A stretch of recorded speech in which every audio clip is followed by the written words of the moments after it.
बोले श्री गणेश भगवान की जय। बोलो श्री कृष्ण कन्हैया लाल की जय। बोले श्री लक्ष्मी नारायण भगवान की जय। बोले राजा रामचंद्र दरबार की जय। बोले उमापति महादेव की जय। बोले अम्बे मात की जय। बोले हनुमान जी स्वामी महाराज की जय। आप सभी मेरे प्यारे दोस्तों का हमारे YouTube चैनल पर आप सभी का स्वागत है। आज हम श्रीमद् भागवत महापुराण की कथा चतुर्थ स्कंद अथ 12वां अध्याय की कथा सुनाएंगे। बहुत सुंदर कथा है। ध्रुव जी को कुबेर का वरदान और विष्णु लोक की प्राप्ति। जय हो। कथा बहुत सुंदर है दोस्तों। देखिए ध्रुव जी को विष्णु लोक की प्राप्ति कैसे हुई है। कहते हैं कि ये कथा सुनने से आदमी भगवान के चरणों में मरने के बाद पहुंचता है। भगवान उसे अपने चरणों में यश प्रदान करते हैं। इसलिए कथा बहुत जरूरी है। ये कथा जो भाई बहन सुनेंगे उन्हें जरूर भगवान मोक्ष प्रदान करेंगे। जैसे ध्रुव जी को विष्णु लोक की प्राप्ति हुई है। ऐसा मैं नहीं कहता हूँ, ऐसा शास्त्र कहता है। अब आगे आज हम कथा सुनाएंगे। श्री मैत्रेय जी कहते हैं कि विदुर जी ध्रुव का क्रोध शांत हो गया और वे यक्षों के वध से निर्वृत्त हो गए।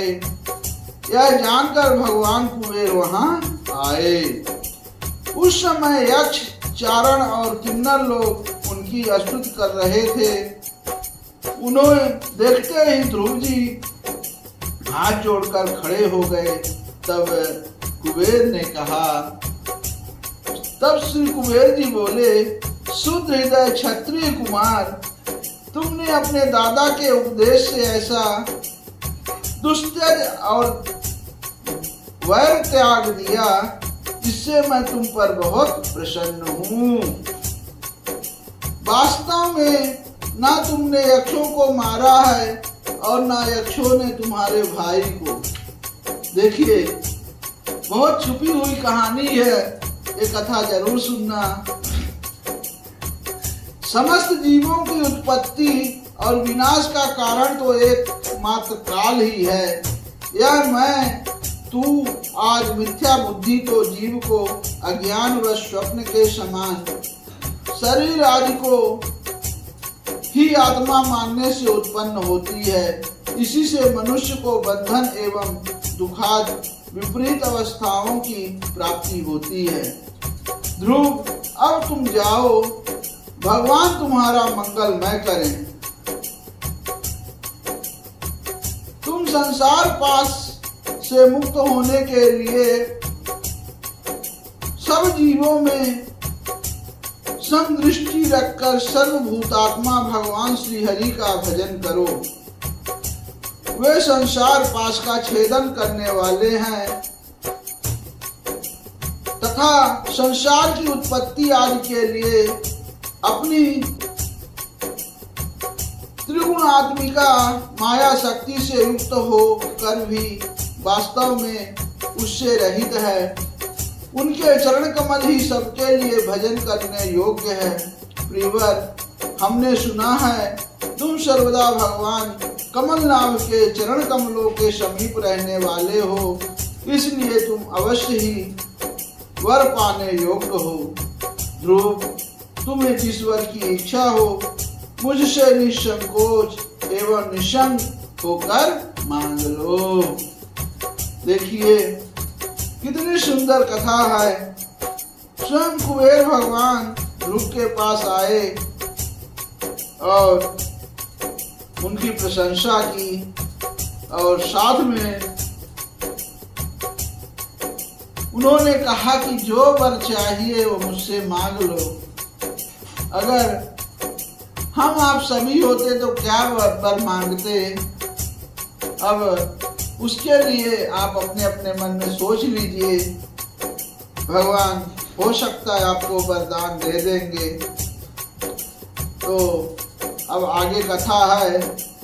श्री मैत्रेय जी कहते हैं कि विदुर जी, यक्षराज कुबेर ने जब इस प्रकार वर मांगने के लिए आग्रह किया, तब महाभागवत महामती ध्रुव जी ने उनसे यही मांगा कि मुझे श्री हरि की अखंड स्मृति बनी रहे। बोले श्री लक्ष्मी नारायण भगवान की जय। अब जिससे मनुष्य सहज ही दुस्तर संसार सागर को पार कर जाता है। इड़ा के पुत्र कुबेर जी ने बड़े प्रसन्न मन से, उनके पिताजी का नाम है इड़विड़ा, प्रसन्न मन उन्हें भगवत स्मृति प्रदान की।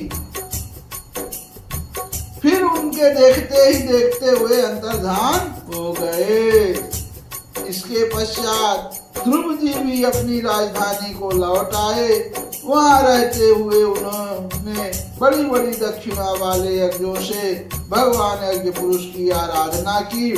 भगवान ही द्रव्य किया और देवता संबंधी समस्त कर्म और उसके फल है, तथा वो ही कर्म फल के दाता भी हैं। अब सर्वोपाधि शून्य सर्वात्मा श्री अच्युत में प्रबल वेग युक्त भक्ति भाव रखते हुए ध्रुव जी अपने में और समस्त प्राणियों में सर्वव्यापक श्री हरि को ही विराजमान देखने लगे। ध्रुव जी बड़े ही शील संपन्न ब्राह्मण भक्त, दीन वत्सल और धर्म मर्यादा के रक्षक थे। उनकी प्रजा उन्हें साक्षात पिता के समान मानती थी। बहुत सुंदर। इस प्रकार तरह तरह के ऐश्वर्य भोग के पुण्य का और भोगों को त्याग पूर्वक ज्ञान कर्मों के अनुष्ठान से पाप का क्षय करते हुए उन्होंने 36,000 वर्ष तक पृथ्वी का शासन किया। बोलिए, 36,000 साल तक उन्होंने यहाँ धरती पर राज्य किया है। जितेंद्रिय महात्मा ध्रुव ने इसी तरह अर्थ धर्म और काम के संपादन में बहुत से वर्ष बिताकर अपने पुत्र उत्कल को राज सिंहासन सौंप दिया। इस संपूर्ण दृश्य प्रपंच को अविद्या रचित स्वप्न और गंधर्व नगर के समान माया से अपने में ही कल्पित मानकर और यह समझकर कि शरीर, स्त्री, पुत्र, मित्र, सेना, भरा पूरा खजाना, जनाने महल, सुरम्य विहार भूमि और समुद्र पर्यंत भूमंडल का राज्य, ये सभी काल के गाल में पड़े हुए हैं। वे बद्रिकाश्रम को चले गए। बोले बद्रीनाथ भगवान की जय। और अब आगे कथा है। वहां उन्होंने पवित्र जल में स्नान कर इंद्रियों को विशुद्ध यानी शांत किया। फिर स्थिर आसन में बैठकर प्राणायाम द्वारा वायु को वश में किया। तदंतर मन के द्वारा इंद्रियों को वायु विषयों से हटाकर मन को भगवान के स्थूल विराट स्वरूप में स्थिर कर दिया। उसी विराट रूप का चिंतन करते करते वे अंत में ध्याता और ध्येय के भेद से शून्य निर्विकल्प समाधि में लीन हो गए और उस अवस्था में विराट रूप का भी परित्याग कर दिया। इस प्रकार भगवान श्री हरि के प्रीत प्रति निरंतर भक्ति भाव का प्रवाह चलते रहने से उनके नेत्रों में बार बार आनंद राशुओं की बाढ़ सी आ जाती थी। इससे उनका हृदय द्रवीभूत हो गया और शरीर में रोमांच हो आया।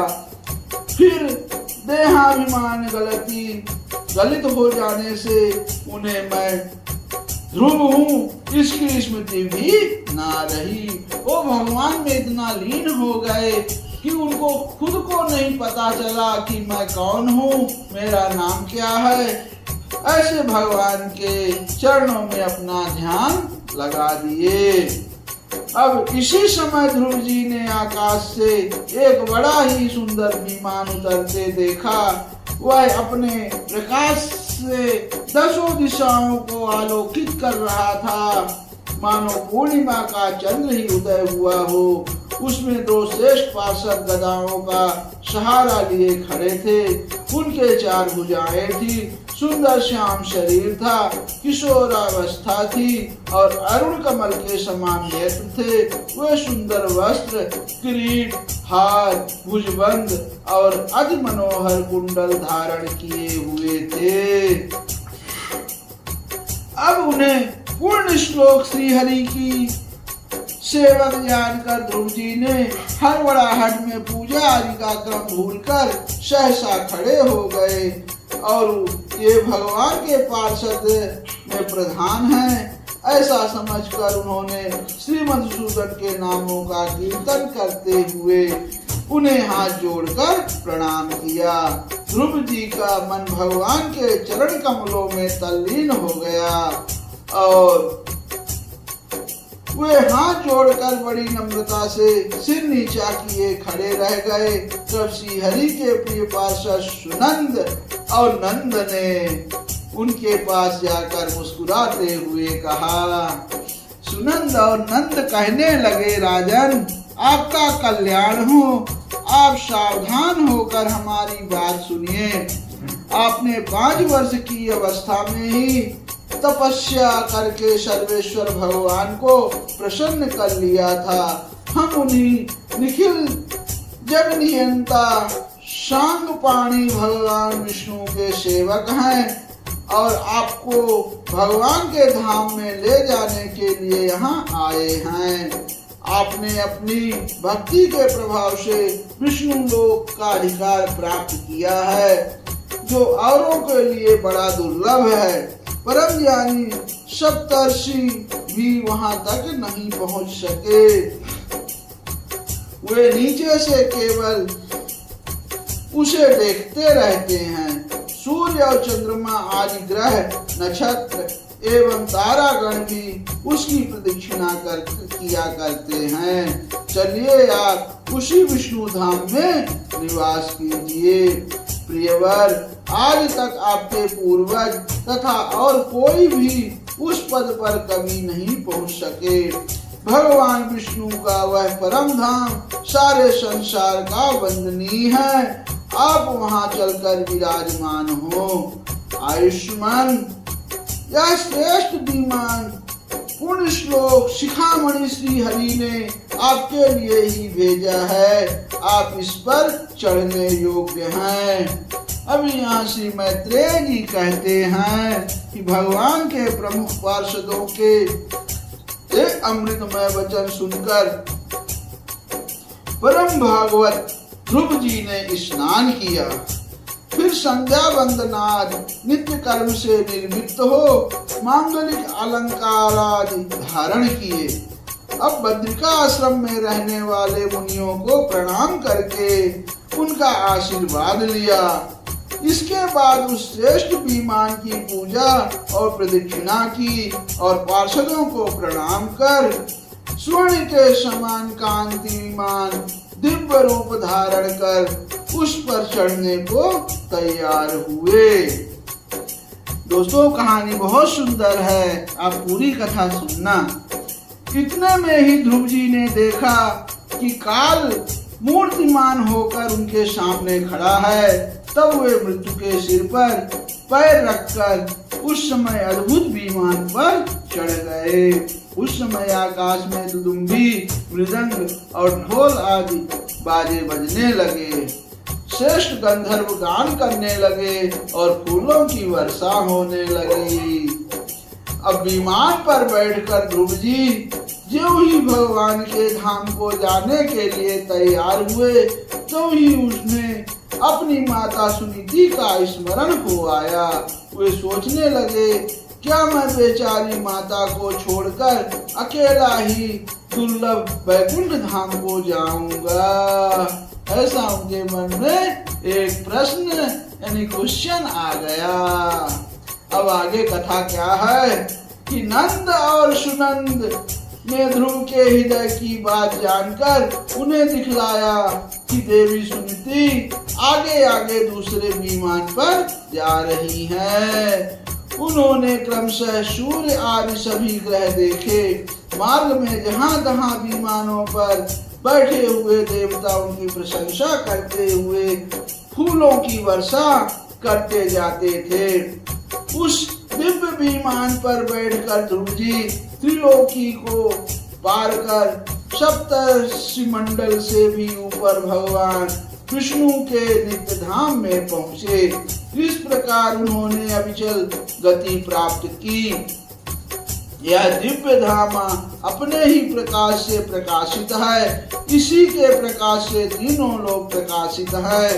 इसमें जीवों पर निर्दयता करने वाले पुरुष नहीं जा सकते।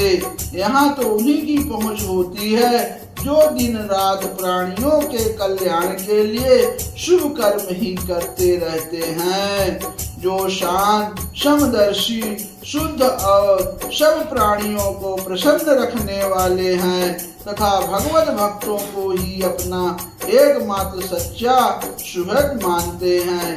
ऐसे लोग सुगमता से ही इस भगवत धाम को प्राप्त कर लेते हैं। इस प्रकार उत्तानपाद के पुत्र भगवत परायण श्री ध्रुव जी तीनों लोकों के ऊपर इसकी निर्मल चूड़ामणि के समान विराजमान हुए। कुरुनंदन जिस प्रकार दाएं चलाने के समय खंभे के चारों ओर बैल घूमते हैं, उसी प्रकार यह गंभीर वेग वाला ज्योतिष चक्र उस अविनाशी लोक के आश्रय ही निरंतर घूमता रहता है। उसकी महिमा देखकर देवर्षि नारद ने प्रचेताओं की यज्ञशाला में वीणा बजाकर ये 3 श्लोक गाए हैं। अब मैं वो श्लोक को आपको हिंदी में सुनाता हूँ। तब नारद जी ने कहा, इसमें संदेह नहीं है, पति परायण सुनीति के पुत्र ध्रुव में तपस्या द्वारा अद्भुत शक्ति संचित करके जो गति पाई है, उसे भागवत धर्मों की आलोचना करके वेदवाणी मुनिगण भी नहीं पा सकते। फिर राजाओं की तो बात ही क्या है। अहो, वे 5 वर्ष की अवस्था में ही सौतेली माता के बागवानों से मर्माहत होकर दुखी हृदय से वन में चले गए और मेरे उपदेश के अनुसार आचरण करके ही उन अजय प्रभु को जीत लिया, जो केवल अपने भक्तों के गुणों से ही बस में होते हैं। अब ध्रुव जी ने तो 5-6 वर्ष की अवस्था में कुछ दिनों की तपस्या से ही भगवान को प्रसन्न करके उनका परम पद प्राप्त कर लिया, किंतु उन्हें उनके अधिकृत किए हुए इस पद को भूमंडल में कोई दूसरा क्षत्रिय क्या 5 वर्षों तक तपस्या करके भी पा सकता है। अब यहाँ श्री मैत्रेय जी कहते हैं, विदुर जी, तुमने मुझसे उदार कीर्ति प्रभु ध्रुव जी के चरित्र के विषय में पूछा था, सो मैंने तुम्हें वह पूरा का पूरा सुना दिया। साधुजन इस चरित्र की बड़ी प्रशंसा करते हैं। यह धन, यश और आयु की वृद्धि करने वाला परम पवित्र और अत्यंत मंगलमय है। इससे स्वर्ग और अविनाशी पद भी प्राप्त हो सकता है। यह देवत्व की प्राप्ति कराने वाला बड़ा ही प्रशंसनीय और समस्त पापों को नाश करने वाला है। भगवत भक्त ध्रुव के इस पवित्र चरित्र को जो श्रद्धा पूर्वक बार बार सुनते हैं, उन्हें भगवान की भक्ति प्राप्त होती है, जिससे उनके सभी दुखों का नाश हो जाता है। इसे श्रवण करने वाले को शीलाज गुणों की प्राप्ति होती है। जो महत्व चाहते हैं उन्हें महत्व की प्राप्ति कराने वाला स्थान मिलता है। जो तेज चाहते हैं उन्हें तेज प्राप्त होता है और मनुष्यों का मान बढ़ता है। पवित्र कीर्ति ध्रुव जी के इस महान चरित्र का प्रातः और सायंकाल ब्राह्मण आदि त्रिजातियों के समाज में एकाग्र चित्त से कीर्तन करना चाहिए। भगवान के परम पवित्र चरणों की शरण में रहने वाला जो पुरुष इस निष्काम भाव से पूर्णिमा, अमावस्या, द्वादशी, श्रवण नक्षत्र, तिथि क्षय, व्यातिका पात, संक्रांति अथवा रविवार के दिन श्रद्धालु पुरुषों को सुनाता है, वह स्वयं अपने आत्मा में ही संतुष्ट रहने लगता है और सिद्ध हो जाता है। यह साक्षात भगवत विषयक अमृत ज्ञान है। जो लोग भगवान मार्ग के मर्म से अनभिज्ञ हैं, उन्हें जो कोई इसे प्रदान करता है, उसे दीनवत्सल कृपालु पुरुष पर देवता अनुग्रह करते हैं। ध्रुव जी के कर्म सर्वत्र प्रसिद्ध और परम पवित्र है। वे अपनी बाल्यावस्था में ही माता के घर और खिलौनों का मोह छोड़कर श्री विष्णु भगवान की शरण में चले गए थे।